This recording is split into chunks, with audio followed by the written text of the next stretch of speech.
A few months ago, I featured the Ultimate. It was a very different type of railway, but as it was built with input from British Rail, it definitely counted. Roller coasters, while they are wonderfully and expertly designed, mostly all work on the same principle, gravity. Basically, if you get the cars up the lift, gravity will propel it the rest of the way. Gravity is used on railways too. Many railways have gradients and dips. If the gradient or dip is too great, then a cutting, a tunnel or a bridge is required. But the line moves up and down nevertheless. The fireman and driver must be aware of the line's movements. Like a roller coaster, they use gravity as an ally and can give the engine extra power on ascent while allowing the train to coast on descent. This saves overfiring and wasting valuable fuel and saving many a fireman's back. But it begs the question, if gravity is used on trains anyway, can a train be powered by it? Well, according to Elfric Wells Chalmers Kearney, yeah. Elfric was born in 1881 and tinkered with inventions as soon as he could walk. He was born in Australia, but travelled to the UK in early adulthood. In the meantime, the London Underground was well established and under the formidable team of Stanley and Pick, and was using electric power instead of steam. Kearney felt that the current use of electric engines was inefficient and wanted to use a new type of railway entirely to get the passengers from A to B. While he was in London, Kearney showed off his new railway to the masses. The railway would run on gravity and would take the people from central London to either Crystal Palace or to the Strand quicker than making a cup of tea. The track itself would resemble a monorail. However, Kearney would categorically deny it was anything like a monorail at all. Instead, it looked more like an inverted railway, with one track above the carriage and one track below it. The twin rails would guide the carriages and the overhead rail would stop any derailments. The wheels themselves would be double flanged and hug the rails, ensuring its stability. In principle, the design was promising. The carriage had a low centre of gravity with the wheels and the guide rail above, and this reduced that side-to-side hunting oscillation and with it derailments, and it allowed for greater speed. The carriage was shaped in a way to cut through the air as easy as possible. In short, this thing was built to be speedy. So how did this system work? Kearney proposed that the stations be built at a subsurface level, meaning that unlike most underground substations, it was more convenient for the passengers. But the fun part was when the carriage left the station. The tube, the track and the line would fall away to a 1 in 7 gradient. For context, a 1 in 7 gradient is as steep as a 14% incline. In other words, pretty damn steep.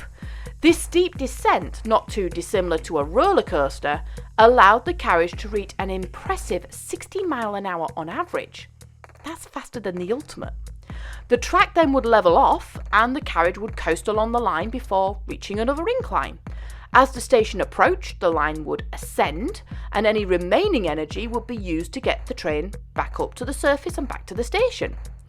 Despite its unusual propulsion, the carriage did have electric motors, but these were mostly used for lighting and the additional propulsion if it needed it. Having a literal roller coaster as your daily commute might not have been appealing to some, but there was a method to the madness.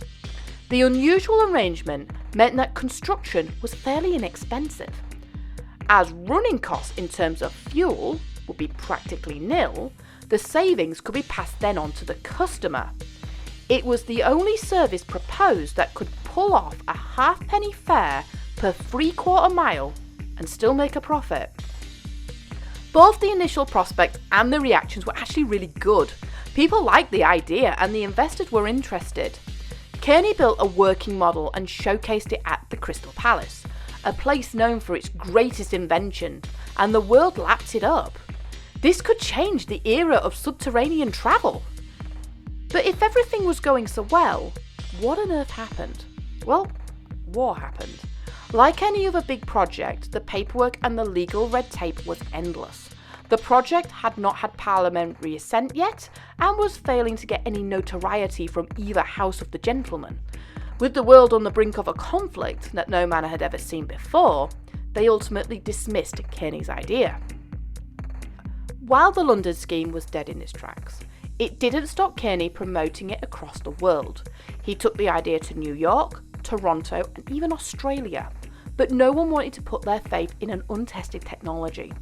Undeterred, he tried closer to home, in the very birthplace of the modern railways, the North East. In the county of Northumberland sit North Shields and South Shields. Both towns are separated by the River Tyne. If for someone in South Shields wanting to cross the North Shields by train, it would have meant them having to travel upstream to Newcastle, cross to Gateshead before travelling back along the Tyne. It was long and needless. Kearney knew that a better solution was needed and proposed that his troop railway would be perfect to avoid this long commute. It was claimed that the crossing would take just 50 seconds and could carry up to 9 million passengers yearly. It gained a provisional order from Parliament, and it also gained monetary backing from business tycoon and founder of the Ford Motor Company, Henry Ford himself. It was just a fraction away from getting started. Like the London and the overseas plans, people were getting excited for this idea, and so were the councillors. But the ferry companies were less than pleased. If the plans were as successful as Kearney proposed, then it would be them that would lose out. There were counter-arguments, of course, that the railway can only cater for foot passengers, not cars, and the cars still needed to be transported. But the ferries companies were sure they would lose significantly and be forced to close. Kearney denied this would be the case, and they ended up in a rather heated argument with no amount of consideration could resolve. In 1928, the Parliamentary Select Committee met to discuss the plans, and in a shock to all, they rejected it. The Parliament cited that Ford had suddenly pulled out and Kearney had not enough money to fund the project, and a solution to the ferry problem had not been found. But to some, the committee's decision was a little fishy. Kearney's ideas had ruffled a few feathers, including the new chairman of the Underground, Lord Ashfield. One of the members, Sir Henry Maybury, was elected last minute to be on that committee, as well as Ashfield's personal friend, Sir Henry Jackson. It also appeared that one of the anonymous objectors to the plan, who had been embroiled in the ferry argument, was in fact Borough Surveyor and now fellow committee member J.F. Smile. It also was a coincidence that a life-size model built by Kearney himself suddenly caught fire the very night it was considered completed and was destroyed in mysterious circumstances. Kearney, smelling a rat, wanted revenge. He started a smear campaign against Henry Jackson. Jackson was hoping to get re-elected as MP in the general election, but he suffered a terrible defeat in the polls. He called Lord Ashfield his nemesis and gloated over his passing in 1948. Henry Maybury died before Kearney could act, and Sir Henry Jackson dropped dead that same year. By the start of the 1950s, only Kearney was remaining standing.